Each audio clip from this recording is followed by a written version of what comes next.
ایک شرابی نوجوان تھا، گنہگار تھا، بدکار تھا، سیاکار تھا، اتنا تھا کہ اس نے ساری زندگی اپنے کریم رب کی ذات کو ایک سجدہ بھی نہیں کیا تھا۔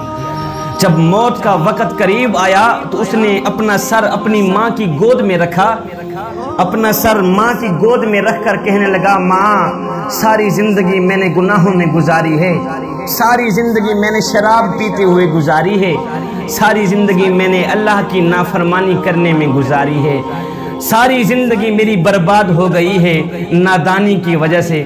ماں میرا موت کا وقت قریب ہے، میں مر گیا تو اپنے مرشد کے پاس جانا، سفارش کرانا کہ وہ میرا جنازہ آ کے خود ہی پڑھائے گا۔ صاحب ظاہر ہے کہ مرشد جب جنازہ پڑھانے کے لیے آئے گا تو 4 بندے بھی اس کے ساتھ ہوں گے، نہیں تو میرا جنازہ کون پڑھے گا؟ میں تو اتنا گنہگار ہوں، بدکار سیاکار ہوں، میں نے ساری زندگی شرابیں پیتے ہوئے اللہ کی نافرمانی کرتے ہوئے گزار دی۔ اللہ اکبر۔ ماں اٹھی گئی اپنے مرشد حضرت حسن بصری کے پاس، جا کر کہنے لگی، میرے مرشد میرا بیٹا موت کے قریب ہے، تو وہ کہہ رہا ہے جب میں مر جاؤں تو اپنے مرشد کو کہنا کہ وہ آ کے میرا جنازہ پڑھائے گا۔ حضرت حسن بصری کہنے لگے، مائی وہ مر گیا تو میں اس کا جنازہ نہیں پڑھاؤں گا، اس نے ساری زندگی شرابیں پیتے ہوئے گزاری ہیں، ساری زندگی وہ مسجد کے قریب بھی نہیں گیا، ساری زندگی اس نے اپنے کریم رب کی ذات کو ایک سجدہ کرنا بھی گوارا نہیں کیا، میں اس کا جنازہ کیسے پڑھا سکتا ہوں؟ اللہ اکبر۔ وہ ماں روتے ہوئے واپس آئی، دوبارہ اپنی گود میں اپنے بیٹے کا سر رکھا، سر رکھ کر کہنے لگی، بیٹا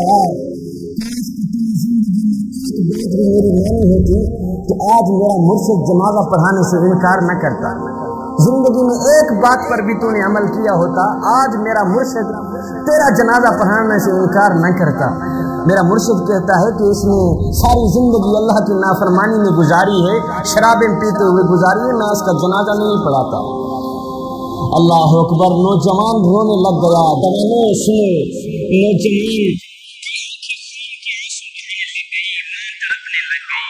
نوجوان نے کہا، اماں جی ایک بات تو بتائیں۔ ماں کہنے لگی، جی بولو بیٹا، کیا کہنا چاہتے ہو؟ نوجوان نے کہا، ماں مجھے اتنا بتا دے کہ میرے گناہ زیادہ ہیں یا میرے کریم رب کی رحمت زیادہ ہے؟ میرے گناہ زیادہ ہیں، میری بدکاریاں زیادہ ہیں، یا اس کریم رب کی رحمت زیادہ ہے؟ ماں خاموش رہی، ماں نے کوئی جواب نہ دیا۔ اس کے بعد بیٹا رو کر کہنے لگا، ماں مجھے ایک بات تو بتا دے، اگر ایک لمحے کے لیے تجھے میرا کریم رب مہلت دے دے، تجھے میرا اللہ مہلت دے دے، اے گنہگار کی ماں، اگر تو چاہے تو اس گنہگار بیٹے کو جنت میں بھیج دے، اگر تو چاہے تو اس کو جہنم میں بھیج دے، اگر ایک لمحے کے لیے میرا اللہ تجھے مہلت دے بھی دے تو مجھے کہاں ڈالے گی؟ جنت میں ڈالے گی یا جہنم میں پھینک دے گی؟ ماں فوراً بولی، نہیں بیٹے، اگر مجھے ایک لمحے کے لیے بھی میرا اللہ مہلت دے دے تو میں تجھے جنت کا دروازہ کھول کے اندر ڈال دوں گی، جنت میں ہی بھیج دوں گی، فوراً بھیج دوں گی۔ نوجوان تڑپ کر کہنے لگا، اماں جی جو خدا 70 ماؤں سے بھی زیادہ محبت کرنے والا ہے وہ مجھے جہنم میں کیسے ڈال سکتا ہے؟ تو ایک ماں جتنا پیار کرتی ہے، وہ میرا کریم رب 70 ماؤں سے بھی زیادہ محبت کرتا ہے مجھ سے، وہ مجھے جہنم میں کیسے ڈالے گا؟ یہ کہتے ہوئے خشیت الہی میں آ کر آنکھوں سے آنسو بہاتے ہوئے، آنکھوں سے نیر بہاتے ہوئے نوجوان کی روح پرواز کر گئی۔